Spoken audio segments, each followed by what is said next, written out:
سیاسی اور انفرادی اور اجتماعی ذمہ داری آپ کو خود سمجھ آتی ہے. ہاکی فیڈریشن کا صدر لگانے سے خالی, جس کی اتنی خاص ٹریکشن مائلیج نہیں, کیونکہ آپ اتنے پریشر میں نہیں ہوں گے, کیونکہ آپ کو یہ پتا ہوگا اس کو کوئی جانتا کون ہے, جانتے کون ہے. اگر آپ کو میں پاکستان کرکٹ بورڈ کا چیئرمین لگا دوں, آپ کی پریشر کیا حالات ہونے, آپ کے پریشر رات کو نیند ہی نہیں آنی. آپ سوچیں اگر آپ کو پرائم منسٹر لگا دوں, سمجھ لیں یہ پریشر ہونا چاہیے ایک بالغ مسلمان پہ, کہ آپ تو بالغ ہو گیا, تیرے پہ کیا پریشر آ گیا ہے, پوری دنیا کا ذمہ تیرے پر آنے لگا, خالی پاکستان کا پریزیڈنٹ بن کے آپ کو پریشر کیا ہو رہا ہے. حضرت عمر فاروق پر تو کوئی پریشر نہیں تھا رضی اللہ تعالیٰ. کیا بات کر رہے ہیں, یا جملہ بول کیسے دیا لائیو ٹی وی کے اوپر کہ عمر خطاب پہ پریشر نہیں تھا. آج تک ہم اپنے بچوں کا نام عمر رکھتے ہیں کیونکہ انہوں نے پریشر لیا تھا, انہوں نے وہ والے کام کیے, ان کے پاس نبی علیہ السلام کی سیرت تھی. کسی کا پریشر تو نہیں تھا نا. نہیں میں جس پہ اللہ ہے اس کے رسول کے ذمے کے پریشر کی بات کر رہا ہوں میں. ہاں لوگوں کا پریشر کیا, ہاں وہ پریشر نہیں تھا میرے عمر پہ کہ لوگ کیا سوچتے ہیں, یہ والا پریشر نہیں لیا انہوں نے. سموتھلی جتنا ابو بکر صدیق پہ نا دیکھیں ٹیکنیکل لیول کے اوپر سمجھیں, سیدنا ابو بکر صدیق پہ پتہ کیا پریشر تھا کہ کائنات کا سردار ہمارے آقا محمد مصطفیٰ صلی اللہ علیہ وسلم کی لیڈرشپ کے بعد آپ کو ذمہ داری مل گئی, سکسیسر ٹو دا پروفٹ. اس سے ٹف جاب دنیا میں کوئی نہیں ہے, کوئی بھی جاب اس سے ٹف نہیں ہے کہ نبی علیہ السلام کے فوراً بعد آپ کو لیڈرشپ ملے. یہ پریشر سوچیں آپ کہ پوری امت نے ذمہ داری, آخری بچے تک نے دیکھنا ہے کہ نبی علیہ السلام اور اسلام اب آگے لے کے چلنا ہے آپ نے. اس تناظر میں آپ سیدنا عمر کا پریشر سوچیں کہ ان کے نروز کے اوپر کیا پریشر ہوتا ہوگا روز. وہ ظاہر ہے پھر کس طریقے سے انہوں نے ڈیل کیا ہو تو ہمیں پتہ ہے, تاریخ خود گواہ ہے. دنیا کا سب سے بڑا امپیکٹ ایک بندے کے تھرو اگر آیا ہے دنیا کا تو وہ عمر خطاب کے تھرو آیا. ابھی گورا بھی یہ ڈینائی نہیں کر سکتا کہ تم نے تو ایج ہی بدل دی, سوچ بھی بدل دی, فلسفہ بدل دیا, لیڈرشپ کے مطالب بدل دیے. ٹھیک ہے, وہ ایک الگ کہانی ہے, فائدے نقصان کے ہیں, مگر پریشر سوچیں کیا, یہ ہمارے مسلمان لڑکے پہ نہیں ہے. کیوں نہیں ہے؟ ہر بندہ سوچ رہا ہے آج میری چھوٹی باسکٹ کے اندر کوئی نیکی اللہ کو پسند آ جائے گی تو بس کافی ہے میرے لیے, اور نعوذ باللہ یہ سمجھ رہا ہے کہ یہی ایک صرف یہی شک تھی اسلام کی. اس لیے لوگ لیتے ہیں تو لیں, نہیں لیتے تو نہ لیں گے فلسفے کے اوپر. سوچیں تو صحیح, کیوں کوئی بندہ اس کو پرماننٹ لائف سٹائل بنائے. یہ لائف سٹائل نہیں ہے ہمارا, یہ ہابی بن گئی ہے. یہ ہابی کی ڈیفینیشن جو اسلام کی ہم نے رکھی ہے. لائف سٹائل کی ڈیفینیشنز تو عام سیاستدان اور سپورٹس مین کو پتہ ہوتی ہیں. سپورٹس مین روز جم جاتا ہے, روز پریکٹس کرتا ہے. سیاستدان روز سیاست کرتا ہے. کوئی ایک دن آف لے سکتا ہے نواز شریف, عمران خان زرداری, ان کو تو دن کیا گھنٹہ آف نہیں ملتا. ہر وقت کا ذمہ ہے نا. صحیح کرتے ہیں غلط کرتے ہیں چھوڑیں اس بات کو. لائف سٹائل ذمے کا کیسا ہوتا ہے, اسلام نے یہ ذمہ دیا تھا. ہمارا لائف سٹائل دیکھیں, سوچیں اس وقت کا لڑکا ابھی اٹھ رہا ہے, امیاں اس وقت پاکستانی لڑکوں لڑکیوں کو اٹھا رہی ہیں بستروں سے کہ افطاری کا وقت ہونے والا ہے, اٹھ. یہ ہمارا مسلمان جوان ہے. اس نے نہیں پوچھنا آپ سے یہ سوال, میں تو حیران ہوں پھر بھی یہ سوال پوچھ رہا ہے کہ روزے کا ان کو عمومی طور پر پتہ بھی نہیں ہوگا رمضان شروع ہو گیا. یہ پاکستان کا مسلمان لڑکا ہے جو اس وقت سویا ہوا ہے, جس کو یہ نہیں پتا کہ صبح فجر ظہر عصر اور اب مغرب کا وقت ہونے والا ہے. وہ پتہ ہے کیا سوچ رہا ہے کہ میرے آزادی کا وقت ہونے والا ہے, کہ کھانا کھا سکوں گا اور عیاشی جو کس نے کرنی ہے, جو بھی اس نے کرنی ہے وہ کر سکوں گا, اور ساری رات اس نے ویڈیو گیم یا یوٹیوب اور پتہ نہیں کیا کیا کام کرنے ہیں وہ اس کے لیے وہ مطلب اس نے نارملائز کر لیا ہوا ہے. جو ذمہ پڑتا ہے نا جب کسی کام کا تو پھر یہ والے لائف سٹائل نہیں ہوتے. لوگ کہتے ہیں نا بچے ڈسپلن میں نہیں ہیں تو بچے بے راہ روی کر رہے ہیں یا سست ہو گئے ہیں, پروکراسٹینیٹ کرتے ہیں. آپ نے اسلام سمجھا ہی نہیں. آپ نے دنیا کا ذمہ دینا تھا, آپ نے اپنے محلے کا ذمہ نہیں دیا اس کو. اپنے محلے کو چھوڑیں, خاندان کا نہیں دیا, خاندان کا چھوڑیں, اپنے گھر کا نہیں دیا, وہ بھی چھوڑیں, اپنا بھی نہیں دیا اس کو اپنا ذمہ. مجھ سے کہاں پیار ہے, ہاں نیند تجھ کو پیاری ہے. یہ ابھی کا ہے. ابھی ہم کہیں ٹیکنالوجی کے وجہ سے, اقبال کے وقت بھی یہی حالات تھے, اس وقت بھی ٹیکنالوجی سیل فون اور اسمارٹ اسکرین تھی نہیں. تو اگر میرا نہیں بنتا نہ بن, اپنا تو بن. اس وقت بھی کیا ہم سیل فون میں دھوتے تھے, یہ لے گیا تھا ہمیں بھاگ کے, نہیں. یہ اسلام کی ریئل ڈیفینیشن نہیں دے رہا ہمیں کوئی, ہمیں بتا نہیں رہا کہ دنیا کا ذمہ لے کے خلیفۃ الارض نیچے اتر آیا ہے. اٹھ بھائی, تیرا کام بہت ہی بڑا ہے, بلکہ سب سے بڑا ہے. باقی یہ کام چھوٹے چھوٹے چھوٹے چھوٹے کر کے بتاتے ہیں, تو باقی یہ کام کیا ہے, یہ والا کام تو سب سے بڑا ہے.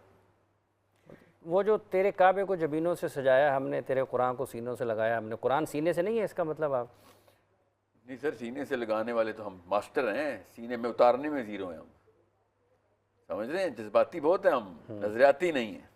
جذباتی ہیں؟ جی جذباتی تو ہیں ہمارا، ہم تو مگر ہم سے قرآن کے لیے جذباتی نہیں ہیں۔ آپ بارڈر کے اس طرف جائیں، گیتا کے لیے بھی اسی طریقے سے ہمارے شکر ککر دادا کے جو دوسرے کزنز ہیں وہ گیتا کے لیے جذباتی ہیں، ادھر RSS اتنی جذباتی ہے گیتا اور اپنے مذہب کی جذباتی کام، خالی کام جذباتی کافی نہیں ہے۔ We need to create a mother perspective جو بچوں کو وہ دے جو کہ ایک بچے کو بچپن سے ہی صحابی کے زاویے پہ ٹرین کر رہی ہو کہ بھائی دنیا کا ذمہ لینا ہے۔ اتنے بڑے لیڈرشپ سکلز اور ایٹریبیوٹ دیکھیں، پرپس بڑا ہوتا ہے، سکل زیادہ چاہیے ہوتی ہے۔ آپ اولمپکس کے لیے تیار ہو رہے ہیں اور میں پاکستان لیول گیمز کے لیے تیار ہوں، کون زیادہ بہتر ایتھلیٹ ہوگا؟ جو اولمپک کے لیے جی ہاں، تو اسلام اگر دنیا کا ذمہ دے رہا تو آپ کے ہر سکل اور ایٹریبیوٹ بچے میں زیادہ بڑی ہو جائے گی۔ اگر آپ نے لوکل کھیلنا ہے تو پھر ہو جائے گا۔ نیشنل بھی کاش بنا دیتے نا، نیشنل بھی نہیں ذمہ دیتے۔ مسلمان اپنے دین کے نام پہ نیشنل ذمہ بھی نہیں دے رہے کہ بس اپنا سوچوں، بس اپنا تزکیہ نفس ہو جائے، بس میرا کام ختم۔ یہ کوئی اس نے کہا اس اسکل اور ایکیومن اور ٹیلنٹ ڈیولپ کرنا ہے، زیرو ہو جائے گا۔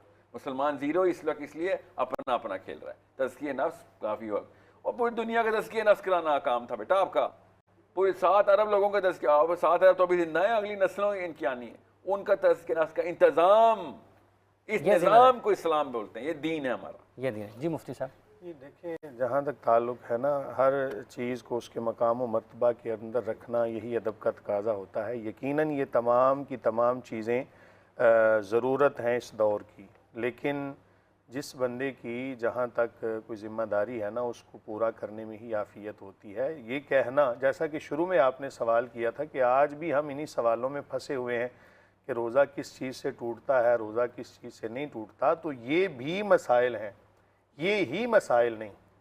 اور اسی طرح جو ابھی تمہید باندھی گئی، یہ بھی مسائل ہیں، یہ ہی مسائل نہیں۔ تو اسلام ہمیں ہر معاملے کے اندر رہنمائی کرتا ہے۔ نہیں آپ سے بات کی توجہ تھوڑی سی چاہوں، ہر معاملے کے اندر اسلام ہماری رہنمائی کرتا ہے، چاہے وہ پولیٹیکل معاملہ ہو، چاہے اس کا تعلق نماز کے ساتھ ہو، چاہے اس کا تعلق روزے کے ساتھ ہو۔ اگر آپ چلیں، ہم زیادہ دور نہیں جاتے، ہم امام بخاری علیہ رحمہ کی صحیح ہی اٹھا کے دیکھ لیتے ہیں، تو امام بخاری علیہ رحمہ نے شروع کہاں سے کیا ہے؟ کتاب الایمان سے شروع کیا، کتاب الطہارت کو بھی آپ نے ذکر کیا، اسی طرح کتاب الصلاۃ کو بھی ذکر کیا، اسی طرح کتاب الصوم کو بھی، کتاب الحج کو بھی، چلتے چلتے کتاب السیر کو بھی آپ نے، اگر آپ بخاری کی جلد دوم اٹھاتے ہیں تو اس کی پہلا جو چیپٹر، پہلا باب، پہلی کتاب وہ نبی کریم صلی اللہ علیہ وآلہ وسلم کے غزوات پر مشتمل ہے۔ تو یہ تمام کی تمام چیزیں مل کر اسلام بناتی ہیں۔ کسی ایک اسلام کی چیز کو حقیر کر دینا، یہ کہنا جی یہ چیز ہے ہی نہیں، یہ غلط ہوگا۔ کوئی بندہ کہتا ہے جی یہ چھوٹے مسائل، یہ کوئی نماز روزے کی مسائل، یہ غلط بات ہے۔ کسی بھی شاعر اسلام کی تحقیر کرنا، یہ اپنا ایمان خطرے میں پڑ جائے گا۔ اس لیے کسی چیز کو حقیر نہ جانیں، یہ نہ کہیں کہ یہ مسائل نہیں ہیں، یہ بھی مسائل ہیں بھائی۔ ایک قرآن کیا کہہ رہا ہے؟ فَاسْأَلُوا أَهْلَ الذِّكْرِ إِن كُنتُمْ لَا تَعْلَمُونَ۔ تو قرآن یہ بھی کہتا ہے مفتی صاحب کہ وَجَاهِدُوا فِي اللَّهِ حَقَّ جِهَادِهِ، قرآن یہ بھی کہتا ہے إِنَّ اللَّهَ اشْتَرَىٰ مِنَ الْمُؤْمِنِينَ أَنفُسَهُمْ وَأَمْوَالَهُمْ بِأَنَّ لَهُمُ قرآن الْجَنَّةَ۔ یہ نہیں کہہ رہا، میں کہہ رہا ہوں قرآن یہ بھی کہہ رہا ہے اور قرآن یہ بھی کہہ رہا ہے۔ قرآن یہ بھی کہتا ہے وَلَقَدْ نَصَرَكُمُ اللَّهُ بِبَدْرٍ وَأَنْتُمْ أَذِلَّةٌ۔ بالکل ایسا ہے۔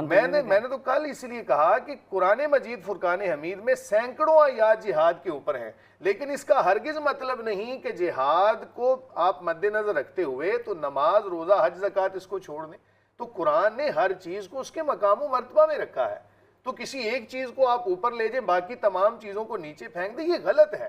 اب ہم اگر یہ آج جو اقوام عالم میں لوگ کہتے ہیں یہ جی علماء حضرات یا یہ جو مسلمان ہیں، چلے مسلمانوں کی بات کرتے ہیں، علماء کی بات نہ کریں، مسلمان جو ہے یہ آج بھی جناب طہارت کے مسائل کے اندر پھنسے ہوئے ہیں۔ یہ جناب پاکی کیسے حاصل کرنی ہے، ناپاکی کیا چیز ہوتی ہے، حلال کیا ہے، حرام کیا ہے، تو آج سے یہ زیادہ دور کی بات نہیں ہے۔ ہم نے یہ سن 2020 میں 21-22 میں جن حالات سے ہم دوچار ہوئے ان کی بنیاد کیا تھی؟ پاکی نہ پاکی۔ کورونا کے معاملات ہم نے نہیں دیکھے، وہ کہاں سے چلے کہ جن چیزوں کو اللہ تعالیٰ نے استعمال کرنے سے منع کیا تھا ان چیزوں کو جب لوگوں نے استعمال کیا، چمگادڑ کو اللہ تعالیٰ نے حرام کیا، مکروہ کیا، تو وہ چیزیں جب لوگوں نے استعمال کرنا شروع کی، اللہ تعالیٰ کی حلال کردہ چیزوں کو حرام اور حرام کردہ چیزوں کو حلال کرنا شروع کیا، تو کورونا کے معاملات ایسے ہم نے پاکستان میں تو نہیں کھاتے تھے نا وہ حرام، دیکھیں وہ چیز ایک سے آگے منتقل ہوتی چلی وہ یہ نہیں کہہ رہے تھے، وہ کہہ رہے تھے کہ 80 سال کا بندہ پڑ پوتوں کے ساتھ آگے پوچھے یار جنابت بھی کچھ ہوتی ہے، غسل بھی فرض ہوتا ہے، تو وہ کہیں گے بھائی تو کیا کرتا رہا؟ یہ بات سنیں، میں بات تو پوری سن بس تھوڑی سی بات رہ گئی، اس کے بعد آپ کیجئے گا، میری صرف 20 سیکنڈ کی بات رہ گئی۔ وہ تحقیر نہیں کرتے شاید کی، وہ یہ کہہ رہے تھے کہ اس عمر میں آپ بعد میں کومنٹ کیجئے گا، میری صرف 20 سیکنڈ کی بات رہ گئی۔ حضور نبی کریم صلی اللہ علیہ وسلم نے فرمایا طالب العلم فریضۃ علی کل مسلم، علم کا طلب کرنا ہر مسلمان مرد عورت کے اوپر فرض ہے، جب اس فرض کو چھوڑیں گے نا تو پھر تمام فرائض پس سے پشت ڈالے جائیں گے۔ ایک بچہ جب بالغ ہوتا ہے تو اس کو یہ علم ہونا چاہیے، اس کے والدین کو فکر ہونی چاہیے۔ آج ہمارے والدین اصل مسئلہ یہ ہے، اصل اس کے ساتھ آپ نے درست فرمایا جو ہے، قرآن کی پہلی آیت کیا ہے؟ اگر ہم 72 برسوں میں اقرا کے اوپر اللہ نے کہا کہ اقرا بسم ربک الذی خلق، اگر ہم وہاں سے شروع نہیں ہوئے 72 برس کی عمر میں ہم یہ لوگوں سے پوچھیں کہ میرا روزہ کنج ٹوٹ جائے گا، بھئی دیکھیں ایک بندے کو اگر علم نہیں ہے تو اس کا عمومی طور پوچھنا پر فرض ہے مفتی صاحب بالکل فرض ہے، لیکن ان 17 دنوں میں یہی سوالات آئے ہیں نا، آنے چاہیے اور بھی سوالات۔ میں تو کہتا ہوں ہم یہاں پر کس لیے بیٹھے ہیں؟ صرف روزے، نماز اور طہارت کے مسائل بتانے کے لیے نہیں بیٹھے۔